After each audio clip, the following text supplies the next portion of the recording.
महात्मा कहते माला तो कर में फिरे और जीव फिरे मुख माही, और मंत्र तेरा कहीं और घूम रहा, ये तो सुमण नहीं। 108 मंत्र आपको बताए जाते हैं, ज़्यादा भी कर सकते हो कोई बात नहीं, और किसी दिन कम भी रह जाता चिंतित नहीं होना चाहिए, क्योंकि परमात्मा को पता है काल ने यू एजेंट छोड़ रखा मन कि यू भक्ति ना करने दे तुमने। लेकिन कुछ दिनों के बाद आत्मा इस पे प्रभावी ऐवी हो जाएगी और बैठ के इस तो भजन कराया करेगी। फिर श्वास का मंत्र आ जाता है, ये मन भागता है, फिर थोड़ी देर पाछा फिर चेतन हो जाए, फिर करे, तो ऐसे करता रहे, ऐसे अभ्यास बनेगा इसका, ऐसे ही चलता है। और कुछ दिनों के बाद आपको रात्रि में भी, स्वप्न में भी आपका सिमरण शुरू हो जाया करेगा, सोते सोते सोते सोते श्वास उश्वास से। और एक श्वास उश्वास की इतनी कीमत है सतनाम की, 2 अक्षर की, और तीसरे का तो कहना है कि सार नाम तो वो तो एक का जपया हुआ घना काम करते हैं। तो इतने धनी बन जाओगे आप इस भक्ति से।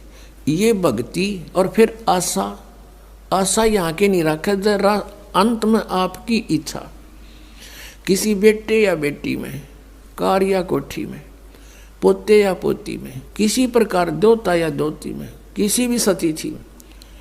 मान लीजिए आप वृद्ध होगे और उधर से आपकी बेटी विधवा होगी, तो आपके साथ काल ने यूं और एक जाल कर, बेटी वही विधवा होगी जो नाम तो दूर होगी।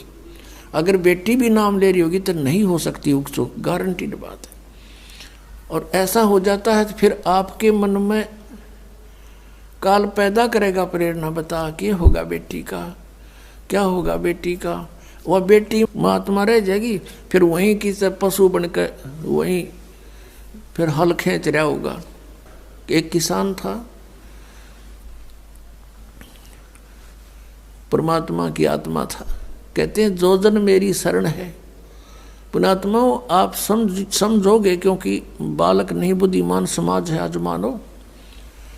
किसी का बालक बिगड़ जाए, बेटा या बेटी, उस माता पिता से पूछ कर देखो वो कितना दुखी रहता। सपने में भी उसको ये चिंता बनी रहती है कि किस प्रकार मेरा बच्चा फिर से लाइन पकड़ जाए, उसके लिए कितना दुखी होता है।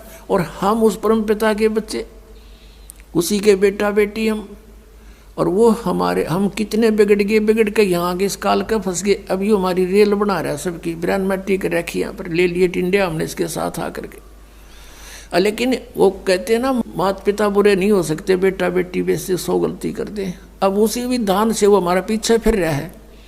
परमात्मा कहते हैं कि जो जन मेरी शरण है, एक बार भी किसी युग में ये बूढ़ी आत्मा मालिक से टच होगी, कभी उसके भेजे हुए दास से कभी उपदेश ले लिया, तो फिर वो रह भी गया यहाँ पर, फिर भी मालिक उसके पीछे पीछे फिरता, कभी इसने सद्बुद्धि आ जा, किसी प्रकार फिर से ये लाइन पकड़ दे। तो ऐसा ही एक किसान था। अब उसके पास परमात्मा गए और उसे राम रमी करी, क्योंकि पिछला संस्कार जो होता है उसमें गुण होते हैं। उस किसान ने कहा आओ महाराज, आओ बैठो, भोजन पाओ महाराज, दूध लाओ रे तेरे चाचा महाराज खातिर दूध लाओ। बहुत सेवा करी। अब परमात्मा ने कहा, भक्त कहा चौधरी साहब कुछ भक्ति भी कराया करो। बोला जी भक्ति करा हम खूब है। क्या करते हो? शिव जी भगवान का जल चढ़ा जा और श्याम जी की पूजा करते हैं, 8 ने पूड़े तार लिया, 2 ने खीर बना ले, और कभी कभी गंगा स्नान भी करके आते हैं। तो परमात्मा लगे उन्हें समझान, काफ़ी देर तक सत्संग किया, समझाया। अपने आत्मा थी काफ़ी प्रेरित हुआ, अक महाराज बात तो सच्ची कहो तुम। कहा फिर उपदेश ले लो भाई। अकना अभी नहीं, अभी तो बालक छोटे छोटे हैं, इनको कुछ इनकी विवाह कर दूं और ये काम संभालने जोगे हो जाए महाराज जी, फिर पक्का नाम ले लूँगा। परमात्मा चले गए, साधु रूप में थे। बालक भी विवाह कर दिया बच्चों का, वो सारा कारोबार भी संभाल रहे हैं और पोता पोती भी हो रहे हैं। तब परमात्मा गए, अक भाई भगत अब तो आजा मेरी शरण में। न्यू बोला महाराज जी तू अच्छा पीछे पड़ा मेरे, छोटे छोटे पोता पोती हैं, बच्चे खेतों में काम करें, इन बालका ने कौन खिलावेगा। इब नहीं माड़े ये बालक ठीक हो जाने दे, पोते पोती माड़े बड़े हो जा थोड़े से, फिर आना। अब वो फिर गए परमात्मा, 5-7 वर्ष के बाद बूढ़े की टिकट कटी पाई, वो मर लिया। अब क्या देखा कि वही व्यक्ति अपने ही घर में बैल बनकर आ रहा है और पुत्र उसने हड़ में जोड़ रहे। वहां पहुंचे परमात्मा। अब वो बच्चे जाने थे महाराज को कि आओ महाराज जी आगे। कहा गया भाई, बोला भाई डटिए, एक दो बात कर लो तेरे पिताजी तय। वो बच्चा बोला जी पिताजी की तो मृत्यु हो ली। बोला भाई, वो परमात्मा बोले मुझे मालूम है। अब उस बैल के पास गया, कान में कुछ मंत्र से बोले। वो उसने तो मंत्र लागे थे, परमात्मा उसकी भाषा में बोल रहा था। तो बैल ने अंदर से बोल तो वो नहीं सके था, अंदर की भाषा भी जानते हैं मालिक। अब उसने कहा बाबा, परमात्मा ने कहा रहा ईब तो आ जा मेरी शरण में, तेरा यू शरीर छुटवा दूंगा यहीं पर और तुझे मनुष्य जन्म दिवा दूंगा।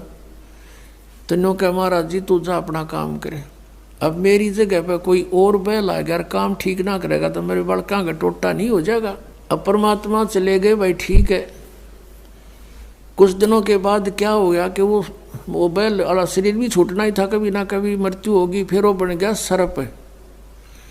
अब सांप बनकर इसको याद आती है कि कुछ पैसे जब दबा रखे हैं मैंने, धन पहले जमीन में छुपा दिया करते, चोरी के डरते हैं। चांदी के सिक्के, सोने के जेवरात, आभूषण जमीन में दाब दिया करते। बूढ़ा मर जा बतान पावे को नहीं, फिर वो सर्प बन के आया करे रह गए उड़ा कहे हमारा सर्प आवे है। वो सर्प थारा है कि में लग गया होगा पिछला संस्कारी को, दाब रहा होगा 500-200 रुपये की तक गुण में, उन्हें ढूंढता फिर। अब वो सर्प बन के आ गया। वो जो ही सर्प बन के घर में घुसा, बच्चा ने पता लग गया, उसके मारे लठ वो डंडे डंडे मारने लगे। इतना मोरी में निकल के और बाहर उसका जंगल सा था, उसमें खिसक गया और वहाँ पड़ा पड़ा कर रहा है सांप। अच्छे डंडे लाग रहे, उसकी सांकड़ी गई टूट। तो परमात्मा आए और वहाँ बैठ के ने बोले सुना भगती अब के सलाह तेरी। ने बोला जी ले लो शरण में। ने बोला भाई शरण मत आया पर सांकड़ी तोड़वा का आया तू। अब परमात्मा